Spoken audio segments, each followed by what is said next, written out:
Welcome to this explainer. Today, we're diving straight into the absolute core of Buddhism's foundational texts, the Tipitaka.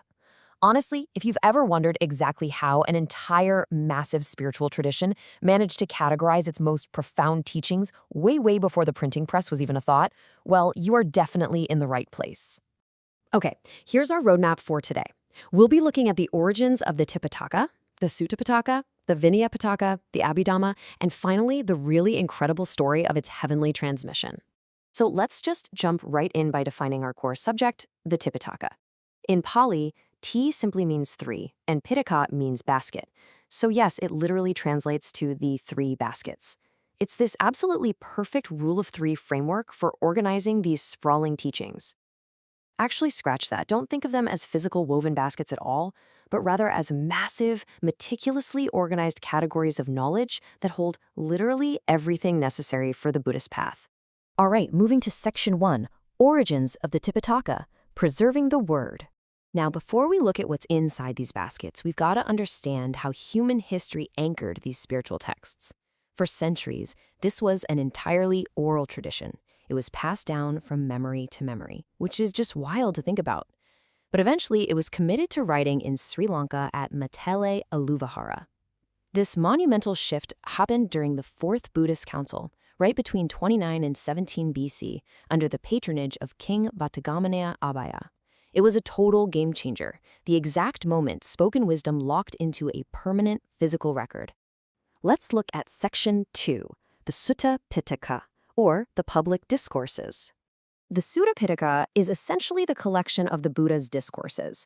But you know what the really fascinating part is? These weren't just standard one-size-fits-all lectures. The teachings were highly specific and dynamically tailored to completely different audiences across various locations. It's like, depending on who was listening, whether it was a king, a local farmer, or everyday villagers, the discourse completely adapted to fit them perfectly. Because there were so many of these highly tailored teachings, the entire collection is actually broken down into 5 main groups called Nikayas. You've got the Digha Nikaya for the long discourses, and the Majjhima Nikaya for the medium-length ones. Then there's the Samutta, the Anguttara, and the Khuddaka Nikayas. So, how exactly did all of this make it to the page centuries later? Well, they were meticulously learned and memorized by the Venerable Ananda Thero and his students. Ananda was the Buddha's personal attendant, and he famously had this absolute photographic memory. All right, Section 3, the Vinaya Pitaka, monastic discipline. So if the suttas are the public philosophy, the Vinaya is essentially the operational manual, is a highly comprehensive code of discipline. This isn't just a rough set of guidelines, guys. It's the absolute strict operational code that governed exactly how monks and nuns should conduct themselves in pretty much every conceivable daily scenario. And the level of granularity here is just incredible. The text explicitly details 227 specific rules to guide the bhikkhus, or monks. And juxtaposed against that, there are exactly 304 rules designed specifically for the bhikkhunis, or nuns. Having this exact quantification, this incredibly granular detail, is absolutely crucial because it ensured the monastic order could function harmoniously and maintain its integrity long after the Buddha's passing. Structurally, the Vinaya is meticulously broken down into 5 distinct groups: the Parajika Pali, Pachitithya Pali, Mahavaka Pali, Chulavaka Pali, and the Parivara Pali.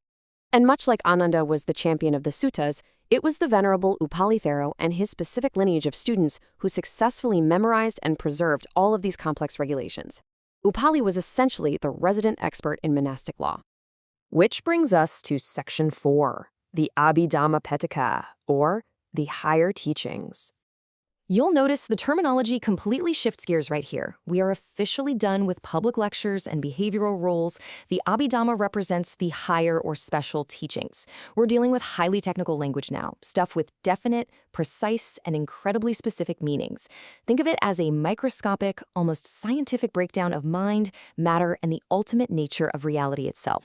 This extremely dense basket is made up of 7 analytical books. There's the Dhammasangani, Vibhanga, Thatukata, Pugala Panakti, Kata Vastu, which, as a quick aside, was uniquely compiled a bit later by Venerable Moggalliputta Tissa, and finally, the Yamaka and Patana. Because the sheer intellectual weight of these texts is so massive, it required a truly brilliant mind to preserve them. So they were mastered and passed down by the most intelligent of all the Arhat monks, Venerable Sariputta and his dedicated students. And now for our final part, Section 5, the heavenly transmission, a cosmic journey. To truly wrap your head around the sheer vastness of the Abhidhamma, you just need to look at this staggering number, 3 months. Tradition states it took a continuous period of 3 entire months of non-stop preaching by the Buddha just to deliver this one particular body of teachings. And here's the kicker. He didn't even do it here on Earth. The timeline here literally reads like a cosmic epic. 7 years post-enlightenment, the Buddha ascends to the Kalvatimsa heaven. He sits upon the Pandakambala stone seat of the god Sakra, and he just preaches continuously to thousands of devas and brahmas, including his own mother, who had been reborn in the Thusita heaven. But he still had a human body that needed to eat. So every single day during those 3 months, the Buddha would return to Earth for his meals. During those brief daily returns, he would brief the brilliant Venerable Sariputta on exactly what he had just taught up in heaven. Sariputta would then immediately turn around and relay every single precise detail to his 500 students. Which honestly leaves us with this incredible, almost mind-bending thought to ponder at the end of our explainer. How did a chain of daily mealtime briefings, relying completely on human memory, manage to perfectly capture the most cosmic, technically precise teachings of an entire tradition? I mean, it's a profound testament not just to the depth of the Tipitaka itself, but to the absolute staggering capacity of the human mind to preserve and transmit complex knowledge across millennia. It really makes you wonder what our own minds might be capable of if we apply that same level of focus, doesn't it? Well, thanks so much for joining me on this deep dive into the 3 baskets.